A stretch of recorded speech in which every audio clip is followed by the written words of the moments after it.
So as we approach I guess you can call it the end of the first season, and basically the final two chapters of the first season for now, basically closing the first book, the first season on the CGI series Make Your Mark, with the primary focus now going to Tell Your Tale, and its 5 to 11-minute shorts, and along with the occasional 22 to maybe 44-minute episodes that will be, I should say, premiering along the way starting next year, if not at the end of this year.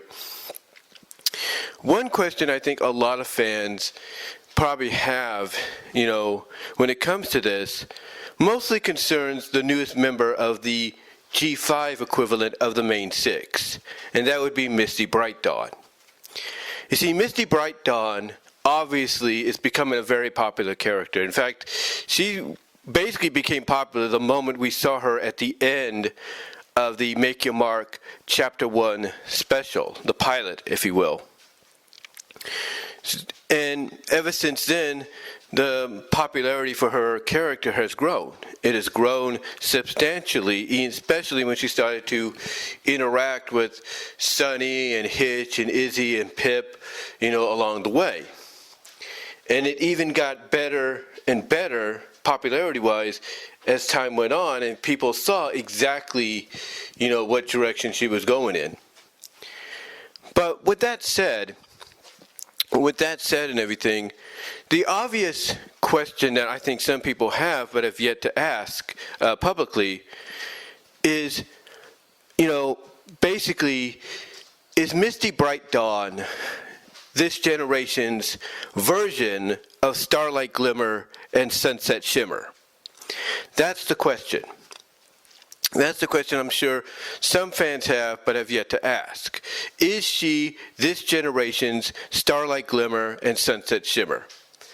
And honestly, I can't argue whether or not that is the case, because, just like Starlight and just like Sunset, she started off kind of villainous and everything, more manipulatively, if you will, more basically being manipulated into being a villain or a villainous assistant, with the promise of something that pretty much, Opaline knew she probably couldn't give her, or never would have really kept her word on. Even though she started off in that kind of vein, similar to Starlight and Sunset, although Starlight and Sunset started out as straight up villains and everything, she has had a redemption arc. I mean, when you look at, her interactions with, Sunny and her friends when she first met them, in Make Your Mark as well as in Tell Your Tale, you could tell that not only was she getting along with them and, and everything, from a friendship perspective, but also to try to get some information, try to get some of the magic, dragon magic and all that. Not only was she getting along, but, unbeknownst to her until later on in both Tell Your Tale and Make Your Mark, did she realize basically she was kind of redeeming herself. She was making up for what she was currently doing for Opaline. She was. And that kind of falls into a similar category like with Starlight. See, everybody looks at Season 6 and somewhat Season 7, but mostly Season 6, as Starlight's redemption arc, her redemption season. Like throughout that entire season, you had her going through a lot of trials, ups and downs, and everything, to try to redeem herself from what she did. And at the end, depending on how you feel about it, she succeeded. True, she still had a lot to learn going into Season 7 and stuff, but even with that being the case, she ended up redeeming herself mostly throughout Season 6, and as she continued to learn her lessons in Season 7 and 8 and even 9, it got her to the point that in Season 9, Twilight chose her to be her successor. Kind of like, pretty much Luna and Celestia, mostly Celestia had chosen Twilight to be her and Luna's successor when the time was right. And, to me, it feels like Misty falls under a similar category. Like, I'm not saying she's going to be Sunny's successor or anything like that, but if you take a look at one of the more recent Telltale shorts, it definitely seems like Misty could be in that role of, hey, I could be, the next in line after Sunny. Like, I could be the next one chosen to potentially gain alicorn-like magic, if you will. So I definitely feel like she falls into that category.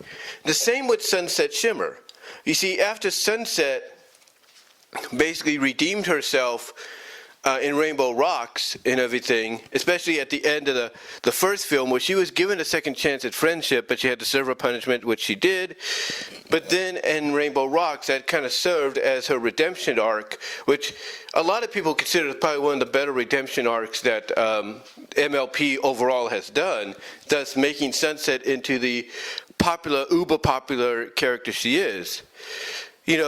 Misty's redemption, in a way, is very similar to hers as well. You see, Misty, just like I said with Starlight, while she was basically infiltrating and everything, Maritime Bay and all the ponies there, mostly the main group, she was not only learning about friendship, but along the way, she was redeeming for what she was currently doing. And when you look at what she did at the end of Chapter 4, and how she redeemed herself there, and how she's kind of being undercover and everything for them right now, kind of a double spy, if you will. You can almost feel like there's an identicalness to Sunset there, to where Sunset in Rainbow Rocks did what she had to do, did the best she could do to redeem herself over what she did. And the only people willing to accept her was, of course, the humane, six, as a group. They were the only ones willing to accept her. The humane 5, if you will, or 6 when you add Twilight crossing over. But, they were the only ones willing to accept her and give her a second chance to, prove, hey, I'm not the same person anymore. And, I honestly, I don't know if we see it that much in the with Misty, but I can kind of sense that we do. I can kind of sense that we do, or will eventually.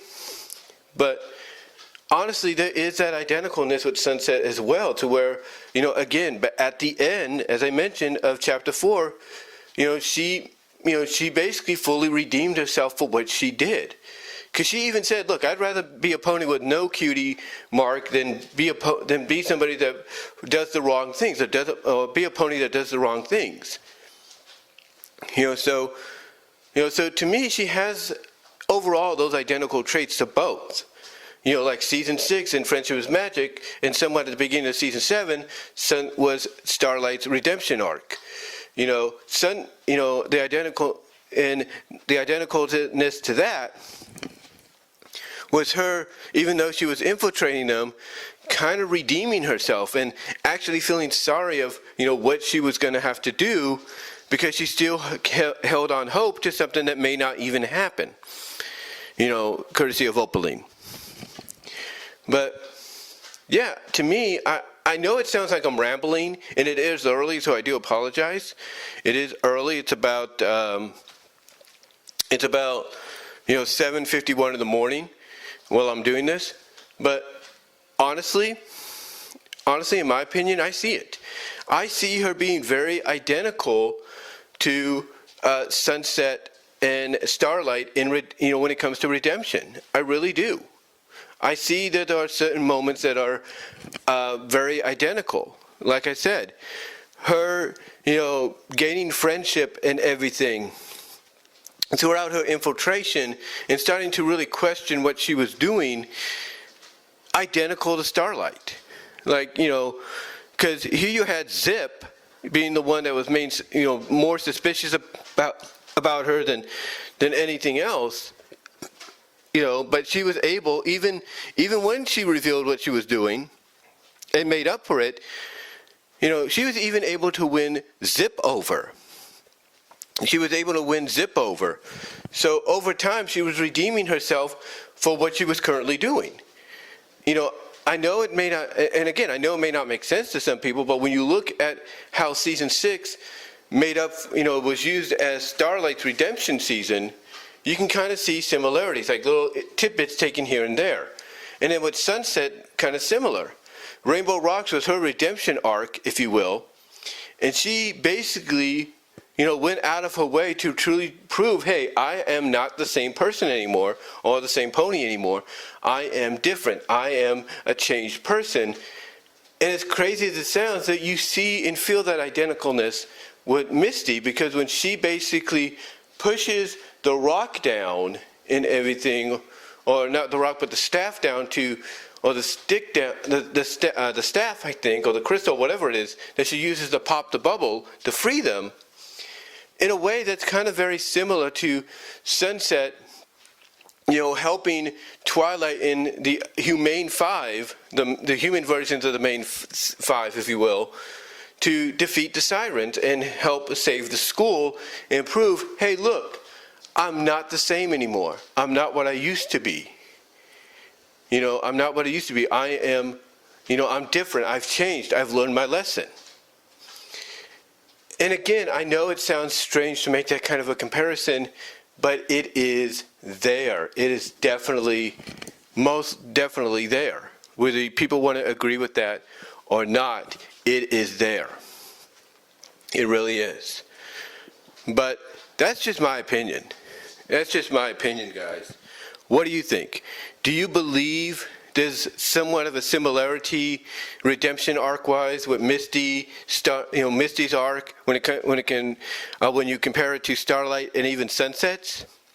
Let me know down below in the comments, as well as in the live chat during the premiere. Like the video. You will get an audio podcast version of this at BW Rose's Discussions Podcast on all your favorite audio podcast platforms, except for Pandora. But more specifically, folks, check me out at Spotify. That will help me out a lot in a big, big way. Also, ladies and gentlemen, check out the Teespring store. Check out the Teespring store for merchandise you can't get anywhere else. And until next time, guys, also support me at patreon.com, bwroses, and deviantart.com at bvw1979, and at inkbunny.net at bwroses, as well as archiveofourown.org at bwroses98. But guys, until next time, and at twitch.tv, yes, twitch.tv at bwroses, and you can also find me at VENMO at bwroses as well. But until next time, guys, let me know what your thoughts are. Do you agree with me on my my theory and all that? Let me know. And until then, I am out.